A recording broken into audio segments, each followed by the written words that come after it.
పార్టీలో అందరితో కలిసి ఎంజాయ్ చేసిన మురారి 10 అయ్యేసరికి బామ్మ వెయిట్ చేస్తుంటుందని ఇంటికి వెళ్ళిపోవడంతో అతని మీద క్రష్ ఉన్న చాలామంది అమ్మాయిలు కూడా ఆ రూఫ్ని ఖాళీ చేసేస్తారు. డ్రింక్ చేస్తున్న వాళ్ళని చూస్తూ ఓ సైడ్ కూర్చునున్న వంశిక ముందు డిజర్ట్ బౌల్తో వస్తాడు విష్ణు. మలై గులాబ్ జామున్. థ్యాంక్స్ చెప్పి చిన్నగా దాన్ని టేస్ట్ చేస్తున్న వంశిక విష్ణు అని మెల్లిగా పిలుస్తుంది. చెప్పు వంశీ, మురారి హౌస్ మీ ఇంటి దగ్గరే అన్నావు కదా ఓసారి? అవును, 1 by 1 స్ట్రీట్స్, మేడ ఎక్కితే పక్క పక్కనే ఉంటాయి. ఏం అంటే చిన్నప్పటి నుంచి మురారి తెలుసా నీకు? చిన్నప్పటి నుండి అంటే తను 10th మా స్కూల్ జాయిన్ అయ్యాడు.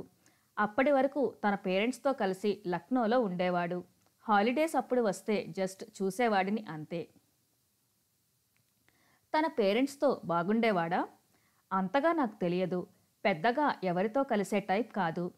వాడు, వాడి ఫ్యామిలీ అండ్ వాడికో అక్క ఉండేది. ఇదే వాడి లోకం అంతే. అయినా వాడి గురించి నీకెందుకురా? ఏం లేదు, ఎందుకో తనలో ఏదో మెంటల్ డిజార్డర్ ఉందేమో అన్న డౌట్. నేను చూసిన దానికి అతను నాతో బిహేవ్ చేసిన దానికి చాలా తేడా ఉంది. నీతో రాంగ్గా ఏమన్నా బిహేవ్ చేశాడా?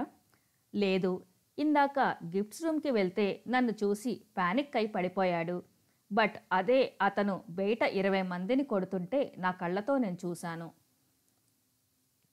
మురారి కొట్టాడా? కలగాని కన్నావా? గట్టిగా మాట్లాడటమే రానివాడు కొట్టడం, అది కూడా 20 మందిని. నమ్ము నమ్మకపో, మురారి కొట్టడమే నేను చూశానని విసుగ్గా చెప్పి, ఈ సండే డాడ్ నిన్ను ఇంటికి రమ్మన్నారు. వచ్చి ఏం మాట్లాడతావో ఏమో, నీ ఇష్టం. ఆయన్ని ఒప్పించి మన మ్యారేజ్కి ఓకే అనేలా చెయ్యని ఆర్డర్ వేసి తన బ్యాగ్ తీసుకుని లిఫ్ట్ వైపు వెళ్తుంది వంశిక. వంశీ, డ్రాప్ చేస్తాను ఆగని విష్ణు వెనకపడినా, కార్ కొంటే నీతో కలిసి డ్రాపింగ్స్ పికపింగ్స్ ఓకే, బైక్ అంటే నో అని ఆల్రెడీ చెప్పాను కదా. బైక్తో నీ ప్రాబ్లం ఏంటి?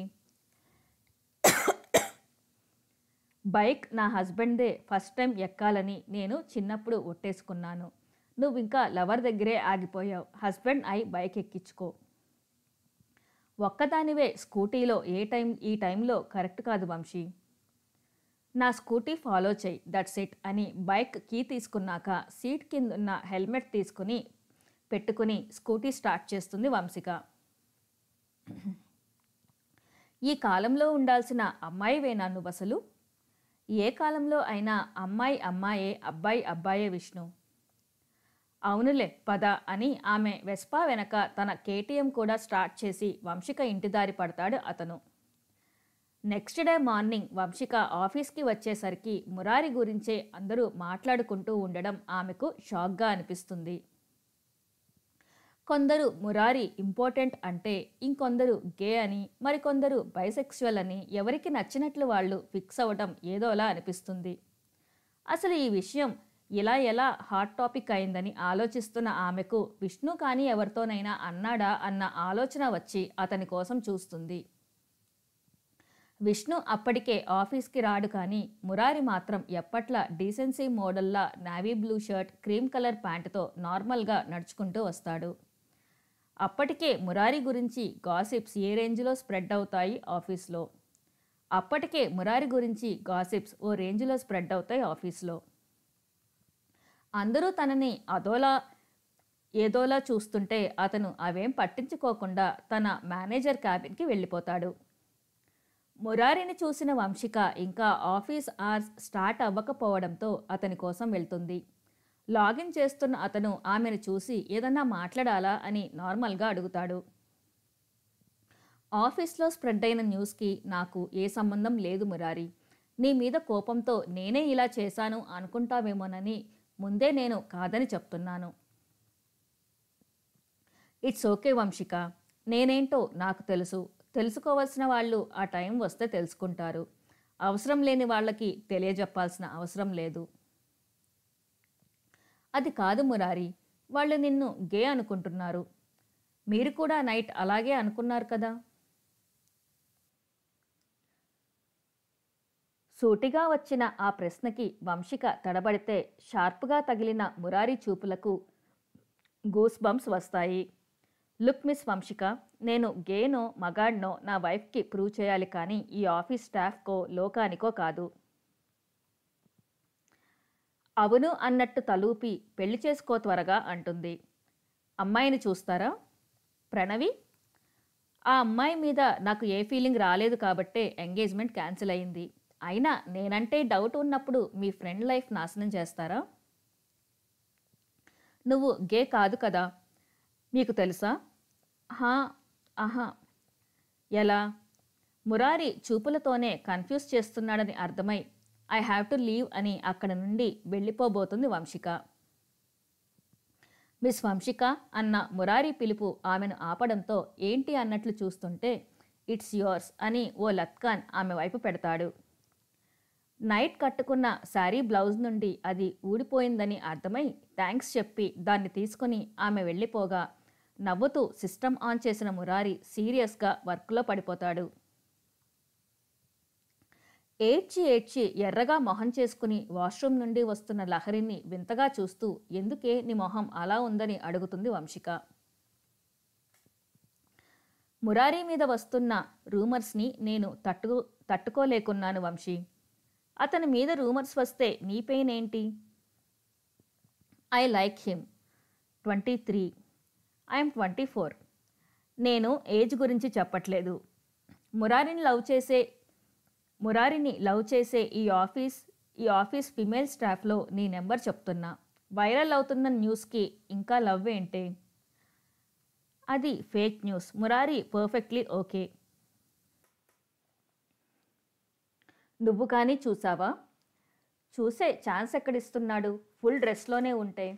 వాట్?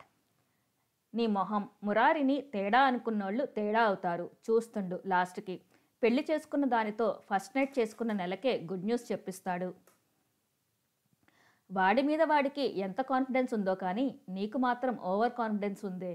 గుడ్ న్యూస్ చెప్పిస్తాడో గుడ్డు పెడతాడో వాడు చూసుకుంటాడు కానీ పద టైం అయిందని లహరిని ఆమె సిస్టమ్ ముందు తోసి తన సిస్టమ్కి వెళ్ళిన వంశికకి విష్ణు జాడ కనిపించదు.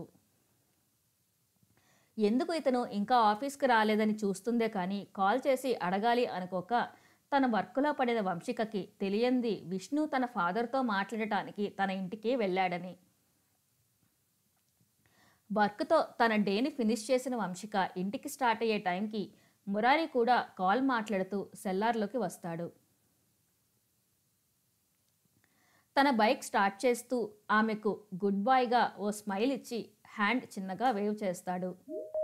వంశిక కూడా బాయ్ చెప్పి తన స్కూటీని ఇంటివైపు పరుగులు పెట్టిస్తే మురారి బైక్ ఓ లోన్లీ ప్లేస్లో ఆగుతుంది. వంశిక కూడా బాయ్ చెప్పి తన స్కూటీని ఇంటివైపు పరుగులు పెట్టిస్తే మురారి బైక్ ఓ లోన్లీ ప్లేస్లో ఆగుతుంది. తన కోసమే చూస్తున్న పర్సన్ని చూస్తూ ఎందుకు పిలిచావని సీరియస్గా అడుగుతాడు మురారి. మ్యాటర్ చెప్పి నవ్వుతారు అవతల వ్యక్తి. మురారి కోపానికి ఆ వ్యక్తి కార్ బ్యానెట్ సొట్టపడితే వాళ్ళు మాత్రం గట్టిగా నవ్వుకుంటారు. వరండాలోనే ఉన్న తండ్రిని చూసి తలదించుకుని లోపలికి వెళ్తూ గుడ్ ఈవినింగ్ నాన్నగారు అంటుంది వంశిక. నీతో మాట్లాడాలి అమ్మాయి అంటారు సురేంద్ర గారు. చెప్పండని ఆమె ఆగితే మార్నింగ్ విష్ణు మన ఇంటికి వచ్చాడని చెప్తారు ఆయన. టెన్షన్తో చేతిలో ఉన్న హ్యాండ్ బ్యాగ్ని నలిపేస్తూ మీరు సండే రమ్మన్నారని చెప్పాను నాన్నగారు, అతను ముందే ఎందుకు వచ్చాడో నాకు తెలియదు అంటుంది. అతనికి ఇంకో కంపెనీలో ఇప్పుడు వస్తున్న శాలరీకి రెట్టింపుతో జాబ్ వచ్చిందట. జాయినింగ్ లెటర్ తీసుకుని వచ్చాడు. వేరే జాబ్కి అప్లై చేశానని కూడా నాతో ఓ మాట చెప్పలేదేంటని వంశిక ఆలోచిస్తుంటే అతని మాట తీరు, ప్రవర్తన, కుటుంబం, ఉద్యోగం, జీతం అన్నీ నచ్చాయి నాకు. అందుకే వచ్చే బుధవారం ముహూర్తాలు పెట్టుకుందామని వాళ్ళ ఫ్యామిలీని తీసుకురమ్మని చెప్పాను. ఓకే కదా నీకని అడుగుతారు సురేంద్ర గారు. గుండెల్లో సీతక్కకు చిలకలు ఎగురుతుంటే ఆనందాన్ని కష్టంగా ఆపుకుంటూ మీకు ఇష్టమైతే నాకు కూడా ఇష్టమే నాన్నగారని చెప్పి ఇంట్లోకి వెళ్ళిన ఆమె తల్లిని పట్టుకుని గిర్రమని తిప్పేస్తుంది.